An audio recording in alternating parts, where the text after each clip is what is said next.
എതിര് പറയുന്ന ആളുകളെ ഭയപ്പെടുത്തി നിർത്തുക. അത് പോലീസിനെ ഉപയോഗിച്ചാണെങ്കിലും സർക്കാർ ഉദ്യോഗസ്ഥന്മാരെ ഉപയോഗിച്ചാണെങ്കിലും പാർട്ടി ഗുണ്ടകളെ ഉപയോഗിച്ചാണെങ്കിലും കാലങ്ങളായി CPM ചെയ്യുന്ന ശൈലി അതല്ലേ. വാർത്തകൾ കൊടുക്കുന്നതിൽ അഭിപ്രായ വ്യത്യാസങ്ങളോ അല്ലെങ്കിൽ തെറ്റോ ശരിയോ ഉണ്ടെങ്കിൽ അത് ആ നടപടിയെ ആ രീതിയിലാണ് കാണേണ്ടത്.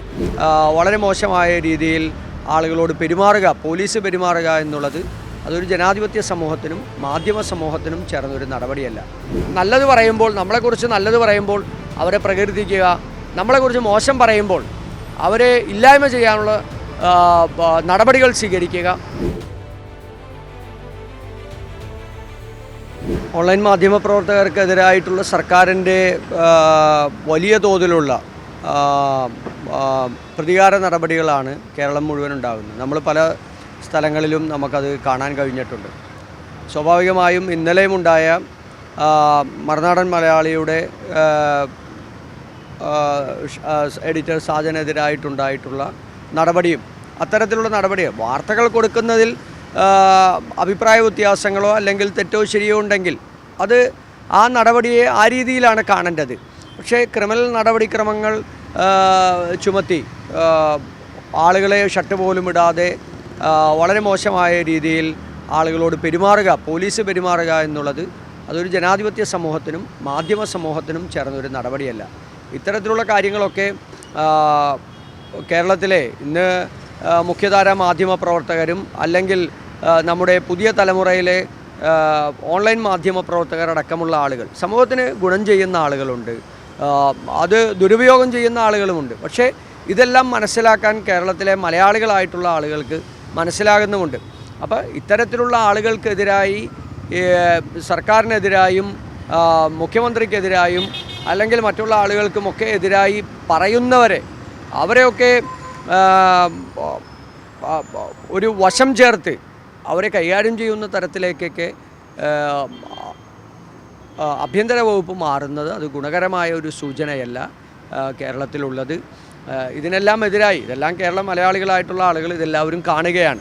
സ്വാഭാവികമായും അത്തരത്തിലുള്ള നടപടികൾ എന്ത് ഇമ്പാക്റ്റാണ് കേരളത്തിൽ ഉണ്ടാക്കുക എന്നുള്ളത് എല്ലാവർക്കും അറിയാം. അപ്പോൾ നമുക്കെതിരെ അനുകൂലമായും പ്രതികൂലമായും വാർത്തകൾ വരുന്ന എത്രയോ മുഖ്യധാരാ മാധ്യമങ്ങളുണ്ട്.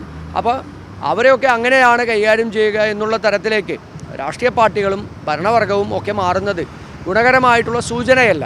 നമുക്ക് നല്ലത് പറയുമ്പോൾ, നമ്മളെക്കുറിച്ച് നല്ലത് പറയുമ്പോൾ അവരെ പ്രകീർത്തിക്കുക, നമ്മളെക്കുറിച്ച് മോശം പറയുമ്പോൾ അവരെ ഇല്ലായ്മ ചെയ്യാനുള്ള നടപടികൾ സ്വീകരിക്കുക. അത് ജനാധിപത്യ സമൂഹത്തിനും കേരളത്തിലെ നമ്മുടെ ഒരു സംസ്കാരത്തിന് ചേർന്ന ഒരു നടപടിയല്ല. അത്യന്തം ഇത്തരത്തിലുള്ള കാര്യങ്ങളിൽ കുറ്റകരമായിട്ടുള്ള അനാസ്ഥ ആരുടെ ഭാഗത്ത് നിന്നുണ്ടെങ്കിൽ അത് ശക്തമായി നടപടി സ്വീകരിക്കാനുള്ള കാര്യങ്ങളാണ് നമുക്കുണ്ടാകേണ്ടത്. അത് തീർച്ചയായും സർക്കാരിൻ്റെ നേതൃത്വം കൊടുക്കുന്ന ആളുകൾ ആ മനോഭാവം തിരുത്തണം എന്ന് തന്നെയാണ് ഞങ്ങളുടെ എല്ലാവരുടെയും ആവശ്യം. സർക്കാരിനെതിരെ പറയുന്നവരുടെ വായ അടപ്പിക്കുക എന്നുള്ളതാണ് ഇപ്പോഴത്തെ ഒരു രീതി. തീർച്ചയായും സർക്കാരിനെതിരായി പറയുന്ന ആളുകളുടെ വായടപ്പിക്കാനുള്ള നടപടികളാണ് കഴിഞ്ഞ കുറേ നാളുകളായി നമുക്ക് കാണാൻ കഴിയുന്നത്. അത് ഓൺലൈൻ മാധ്യമ പ്രവർത്തകരാണെങ്കിലും അതുപോലെ തന്നെ മുഖ്യധാരാ മാധ്യമ പ്രവർത്തകരാണെങ്കിലും മുഖ്യമന്ത്രിയുടെ ഒരു ശൈലി അത്തരത്തിലുള്ള ശൈലിയാണ്. ആ ശൈലി പിന്തുടരുന്ന ആളുകളാണ് CPM കമ്മ്യൂണിസ്റ്റ് പാർട്ടി. പക്ഷേ അത് ജനാധിപത്യ കേരളത്തിന് അത് ഭൂഷണമാകുന്ന ഒന്നല്ല. കേരളത്തിലെ ജനങ്ങൾ വിവരവും വിദ്യാഭ്യാസമുള്ള ആളുകളാണ്, യാഥാർത്ഥ്യങ്ങൾ പെട്ടെന്ന് തിരിച്ചറിയാൻ പറ്റാവുന്ന ആളുകളാണ്, അതിനപ്പുറത്ത് പെട്ടെന്ന് തന്നെ റെസ്പോണ്ട് ചെയ്യാൻ പറ്റാവുന്ന ആളുകളുമാണ്. അപ്പോൾ സമൂഹത്തിൽ അത്തരത്തിലുള്ള അഭിപ്രായങ്ങൾ എല്ലാ തലങ്ങളിൽ നിന്നും അത്തരത്തിലുള്ള അഭിപ്രായങ്ങൾ സർക്കാരിനെതിരായി ഉണ്ടാകുന്ന അഭിപ്രായങ്ങൾ റിപ്പോർട്ട് ചെയ്യുക എന്നുള്ളത് മാധ്യമപ്രവർത്തനം എന്നുള്ളത്. ആ മാധ്യമപ്രവർത്തനം യഥാർത്ഥ രീതിയിൽ നടക്കുന്ന ആളുകളോട് ഏത് രീതിയിലുള്ള അസഹിഷ്ണുത കാണിച്ചാലും അതൊന്നും മലയാളികൾ എന്തായാലും അത് ചെവിക്കൊള്ളാൻ പോകുന്നില്ല എന്നുള്ളത് തന്നെയാണ്.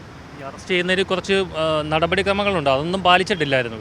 അല്ല, അറസ്റ്റ് ചെയ്യുന്നതിൽ അത് കഴിഞ്ഞ കുറേ നാളുകളായി നമുക്ക് ഇപ്പോൾ കേരളത്തിലെ ഏറ്റവും കൊടും കുറ്റവാളികളായിട്ടുള്ള ആളുകൾക്ക് സർക്കാരിൻ്റെ അവരോടുള്ള സമീപനം. ഇപ്പോൾ കഴിഞ്ഞ ദിവസം വേടൻ എന്ന് പറയുന്ന ഒരു ചെറുപ്പക്കാരനായിട്ടുള്ള കേരളത്തിലൊരു ഗായകൻ, അദ്ദേഹം ഗായകൻ മാത്രമല്ല, അദ്ദേഹം ദളിത് പോരാട്ടങ്ങളുടെ ഒപ്പം നിൽക്കുന്ന ആളാണ്. സമൂഹത്തിൽ പാർശ്വവൽക്കരിക്കപ്പെടുന്ന ആളുകൾക്ക് വേണ്ടി പാട്ട് എഴുതുകയും പാടുകയും ആളുകൾക്ക് ചിന്തിക്കാനുള്ള അവസരങ്ങൾ സൃഷ്ടിക്കുകയും ചെയ്യുന്ന ഒരാളാണ് വേടൻ.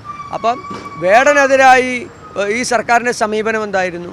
അപ്പോൾ അദ്ദേഹം മയക്കുമരുന്ന് ഉപയോഗിച്ചു, അദ്ദേഹത്തിൻ്റെ കൂടെ ഉണ്ടായിരുന്ന ആളുകൾ അത് ഉപയോഗിച്ചു. അത് തെറ്റായ കാര്യമാണ്, നിയമ നടപടികൾ സ്വീകരിക്കുക. പക്ഷേ അത് കോർണർ ചെയ്ത് അവരെ ഇല്ലാതാക്കാനുള്ള ബോധപൂർവമായ ശ്രമം സർക്കാരിൻ്റെ ഭാഗത്തു നിന്നുണ്ടായി. അപ്പോൾ അത് പൊതുസമൂഹത്തിൽ അതൊരു വലിയ തോതിൽ ചർച്ച ചെയ്യപ്പെട്ടപ്പോൾ അദ്ദേഹത്തിന് ആരോ സമ്മാനിച്ചു കൊടുത്ത ഈ ഒരു കഴുത്തിലിട്ടിരുന്ന ഒരു പുലിനഖം എന്നൊക്കെ അത് എന്താണെന്ന് പോലും ഇടുന്ന ആളുകൾക്കിത് ശരിയായിട്ടുള്ളതാണോ തെറ്റായിട്ടുള്ളതാണോ എന്ന് ഇടുന്ന ആളുകൾക്ക് അറിയില്ല. അപ്പോൾ അത് കൊണ്ടുവന്ന് പരിശോധിക്കാനുള്ളൊരു സംവിധാനവും നമ്മുടെ നാട്ടിലില്ല. പോലീസ് പരിശോധിച്ചിട്ട് പോലും അത് യാഥാർത്ഥ്യത്തിലുള്ളതാണോ എന്ന് പോലും വനം വകുപ്പിന് പോലും കണ്ടെത്താൻ കഴിഞ്ഞിട്ടില്ല.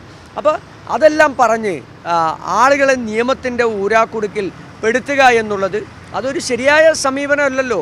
അത്തരത്തിൽ ആളുകളെ അവരോട് വളരെ മോശമായ ഒരു സമീപനം എവിടെ CRPCയിലോ IPCയിലോ എവിടെയാണ് ഷർട്ട് ഊരുക, മുണ്ട് ഊരുക, മറ്റേത് ഊരുക, വളരെ മോശം. ഇപ്പോൾ എല്ലായിടത്തും പോലീസ് സ്റ്റേഷൻ എല്ലായിടത്തും എന്താണ് സൗഹൃദ സ്റ്റേഷനുകളാണ് അല്ലേ, ജനങ്ങളുമായി അത്ര അധികം ഇടപഴകുന്ന സ്റ്റേഷനുകളാണ്.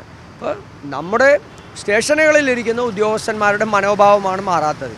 അല്ലെങ്കിൽ ഭരിക്കുന്ന ഭരണാധികാരികളുടെ വാക്ക് കേട്ട് ആളുകളെ ഹറാസ് ചെയ്യുന്ന തരത്തിലേക്കുള്ള സമീപനം അവരിപ്പോഴും തുടരുന്നു എന്നുള്ളതാണ്. അപ്പോൾ അത് കേരളത്തിലെ പൊതുസമൂഹം ചർച്ച ചെയ്യപ്പെടട്ടെ. അല്ലെങ്കിൽ ഈ പറയുന്നത് പോലെ പോലീസിൻ്റെ മനോഭാവത്തിൽ ഉണ്ടാകുന്ന ആ മാറ്റങ്ങൾ നമുക്ക് നിയമപരമായി നേരിടണം. എല്ലാവരെയും പേടിപ്പിച്ച് നിർത്തുക, അതാണ് അവരുടെ ലക്ഷ്യം. തീർച്ചയായും എതിര് പറയുന്ന ആളുകളെ ഭയപ്പെടുത്തി നിർത്തുക. അത് പോലീസിനെ ഉപയോഗിച്ചാണെങ്കിലും സർക്കാർ ഉദ്യോഗസ്ഥന്മാരെ ഉപയോഗിച്ചാണെങ്കിലും പാർട്ടി ഗുണ്ടകളെ ഉപയോഗിച്ചാണെങ്കിലും കാലങ്ങളായി CPM ചെയ്യുന്ന ശൈലി അതല്ലേ. പിണറായി വിജയൻ അറിയാവുന്ന ഏറ്റവും നന്നായി അറിയാവുന്ന പണിയും അതുതന്നെയാണ്. ജനങ്ങൾ വെറുത്തു തുടങ്ങി. തീർച്ചയായിട്ടും ജനങ്ങളുടെ ഒരു മനോഭാവം എന്ന് പറയുന്നത് 10 വർഷക്കാലം ഈ സർക്കാരിനെ സഹിച്ചു എന്നുള്ളതാണ്. അവരുടെ ജീവിതത്തിലെ ഏറ്റവും കറുത്ത ഒരു ഏടായിരിക്കും അത്. മലയാളികളുടെ ജീവിതത്തിലെ ഏറ്റവും വലിയൊരു കറുത്ത ഏടാണ് 10 വർഷക്കാലത്തെ പിണറായി വിജയൻ്റെ ഭരണം എന്നുള്ളത്. അതിന് തീരാൻ അധിക സമയമൊന്നുമില്ലല്ലോ.